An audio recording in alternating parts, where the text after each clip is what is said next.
Writings during the revolutionary period of the 18th century revealed an emerging American personality. To understand these writings, we must look behind them to 18th century America itself. By the mid-1700s, the English colonies had become thriving communities. The names of Savannah, Charleston, Williamsburg, Philadelphia, New York, and Boston were becoming famous. Although life along the frontier remained hard and strenuous, in the older, bigger centers of colonial life, homes were bigger. People were living better and easier. The pace of living was more leisurely. And there was time for pleasantries, for reading, and even for politics. In fact, politics became the dominant theme as colonial legislatures struggled against the royal governors. These struggles finally came to a climax in a direct clash between England and the colonies, the Revolutionary War. During this period, the colonial printing business played its part. By the mid-1700s, every colony had a printing establishment. The ordinary personal, legal, and commercial announcements made up the bulk of the business.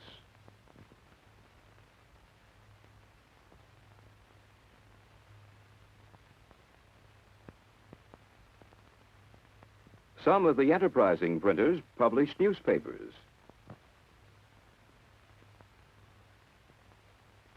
And from the press of Benjamin Franklin came a remarkable American book, Poor Richard's Almanac. Essentially a calendar of the year, an almanac was printed chiefly for farmers. But this almanac had a wider appeal, for it was filled with typically American sayings. 3 may keep a secret if 2 of them are dead. Fish and visitors smell in 3 days. Keep thy shop, and thy shop will keep thee. Such writings were a reflection of the new and revolutionary America, the emerging American personality, strong, practical, humorous. This emerging personality was expressed in other ways, too, as in Franklin's inventions. His stove was a more efficient heater than the European fireplace. The lightning rod brought him the greatest fame.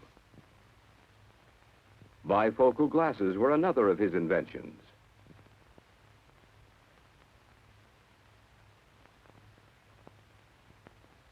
Practical, simple, direct. Franklin epitomized the emerging American personality. Off the presses came an increasing variety of works. Scientific papers, philosophy. But increasingly off the presses came political works until the writings of the day and the politics of the day became as one.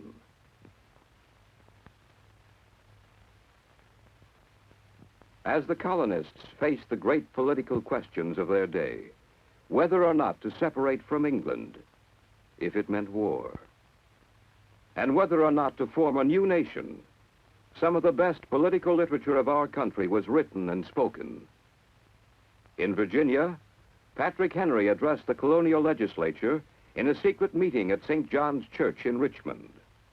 If we wish to be free, if we mean not basely to abandon the noble struggle in which we have been so long engaged, and which we have pledged ourselves never to abandon until the glorious object of our contest shall be obtained, we must fight. I repeat it, sir, we must fight. While in Virginia a political literature was developing, breezes blowing from the north brought words by Thomas Paine, words to unite the American colonists. His common sense was a call to arms that was read throughout the colonies. O ye that love mankind, Ye that dare oppose not only the tyranny, but the tyrant, stand forth. Every spot of the old world is overrun with oppression. Freedom hath been hunted around the globe. Asia and Africa have long expelled her. Europe regards her as a stranger, and England hath given her warning to depart. O receive the fugitive, and prepare in time an asylum for mankind. The effects of these writings culminated in another literary historical document. Written by Thomas Jefferson, the Declaration of Independence stands in proof that words can guide the course of human events.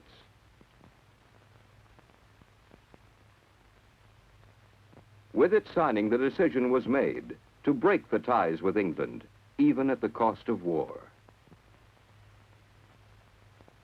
And the cost of war was terrible. During the long years in which defeat seemed inevitable, writings and words were used to encourage and inspire. These are the times that try men's souls. The summer soldier and the sunshine patriot will, in this crisis, shrink from the service of their country. But he that stands it now deserves the love and thanks of man and woman.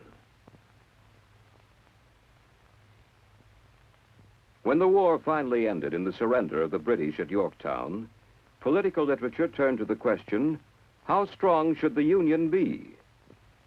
While out of this question came our federal government and Constitution, the presses in this new nation were turning more and more away from political writings. The period of revolutionary literature was coming to an end, and the search for a new literature was beginning. Like the earlier writings of Franklin, the new writings exhibited the emerging American personality. A textbook for the use of schools in the United States. Also by Noah Webster, An American Reader, the first of its kind. A comedy for the budding American theater was written by Royal Tyler.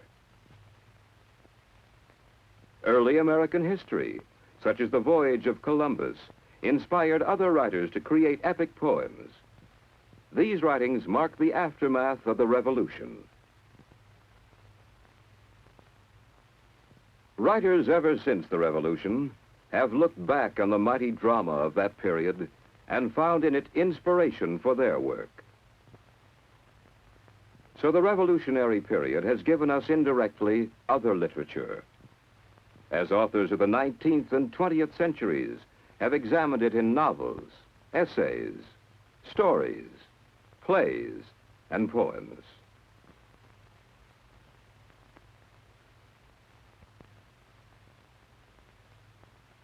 These writers have, in a sense, helped to fulfill the promise of Philip Freneau, one of the early poets, who wrote, "Far brighter scenes, a future age the muse predicts, these states will hail, whose genius may the world engage, whose deeds may over death prevail, and happier systems bring to view than all the Eastern sages knew."